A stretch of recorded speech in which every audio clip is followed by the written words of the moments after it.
Hi, it's Owlet / Willish back again to review Doctor Who. Woo! Yes, last night's episode was the Day of the Moon, is that what it's called? Day of the Moon, yes. And Beardy Matt was weird. That was a bit odd seeing 11 with lots and lots of facial hair. That was kind of scary and unexpected. Not really if you'd seen the promos, but it was just visually hard to adjust to, I guess. Very intense opening. One thing about the opening that's driving me a little bit nuts, and I wonder if it's just because of the American filming and showing, that intro thing where Amy Pond's like, I met the Doctor, he's my best friend, blah blah blah, I travelled with him. Can that go? Please? Because I miss just having the TARDIS and the music, and that was what Doctor Who was all about, and I feel like that insert summary thing is very supernatural, like keeping up the family business, hunting things, killing demons, blah blah blah. I just don't think it's needed, and it's not the Amy Pond show, so why is it Amy's voice? Like, it's not called Amy Pond, it's called Doctor Who, which my friend quite rightly pointed out. And, you know, it's the only character that would be egotistical enough to do that, which is what my friend said, would have been Jack Harkness. And he could have been like, I followed the Doctor, I stalked him, I even kept his hand, because I love him so much. Like, he would have the ego, but I just feel like it's unnecessary. It's not needed. I want it to go away. That's my little whine. But back to the episode. Canton, oh my gosh, love him. I thought that the whole body bag, shooting them and putting them in it was a bit intense for Doctor Who. A bit like, whoa, okay.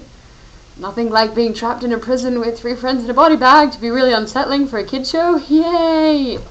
But hey, that's the way that Moffat seems to be taking it. Competition between scariest alien species and scariest TV creature. The silence reminded me a lot of the Gentleman from Buffy. I don't know if you've watched Buffy, you'll know what I'm talking about. If you don't, I'm not filling you in. Google it, have fun. But I think the Gentlemen still win because they have that creepy smile while they cut your heart out, which is just, yeah, a bit more scary than the whole silence being all, you can't remember seeing us. Because at least you can forget that you saw the silence, whereas the Gentlemen are forever like burned into your brain. I guess the subliminal hypnosis thing was kind of more of a scary concept actually than anything else.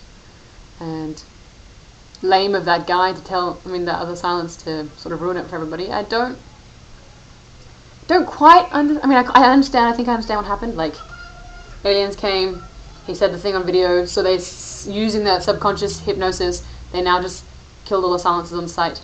I hope I'm following right. And River and Doctor storyline. River's now going to come to the point where the Doctor first meets her. But I thought they first met in the library. I'm really confused with this River thing, and I keep trying to wrap my head around it, and I just can't. I'm just not even going to try because I'm not a River song fan. Bless Rory for being so sweet in this episode, and so dapper with his little nerdy glasses, and just being a real trooper, always having to deal with this possibility that she likes the Doctor more. I'm so glad that they finally said that they're friends. That's been cleared. Stop putting them together as a couple. Rose and the Doctor were a thing. Amy and Rory are a thing. That's how it's going to be. Yay! I thought the kiss, though, with River and the Doctor was kind of adorable, even though I don't ship it, with the flailing arms and uncertainty. Very sweet. It was a bit more of like traditional Who. Like last week, I remember I said that I didn't feel like it was Doctor Who. This week felt a bit more like Doctor Who. 11 felt like he was back to his old wibbly wobbly, flippy floppy hair kind of way. A little bit more, old, which was nice. I liked that. It was back feeling a bit more normal. And the blue suspender thing when he played with that was kind of fun. Lol at him sneaking into the Apollo and like having a piece left over, very IKEA furniture sort of stab joke there, where you always have a piece and you're like, what do I do with this? Or you pull something apart. That was quite funny. What other thing do I write? A list again, because I'm that nerdy. I don't want to forget things, but I suppose I should probably record these earlier, but I can't. I forget.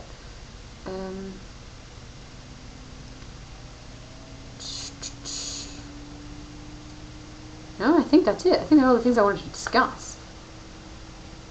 I don't understand who this girl is. I'm assuming she's supposed to be Amy's daughter. with like Time Lord powers, maybe from being on the ship, or maybe she's another one of the Doctor's offsprings. He seems to be like the slow Casanova of the universe, or something. I don't know.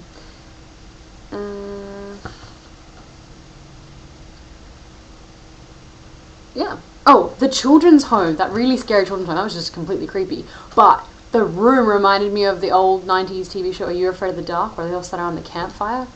I was like, oh my goodness. This also reminded me of I think it's a British horror film, well, not horror film, thriller, if you will, daytime TV movie called The Lady in Black. Daniel Radcliffe, I think, is remaking that for some unknown reason, as in not him, but as in like why they're remaking that film. It was a bit of a blip to begin with, but yeah, it kind of had that vibe. It was very ominous.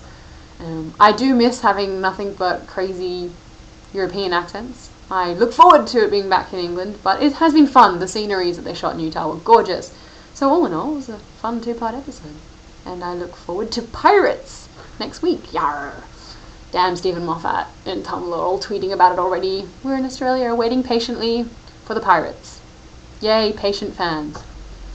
And I think I'm going to leave it at that, because I've rambled quite enough. Toodles!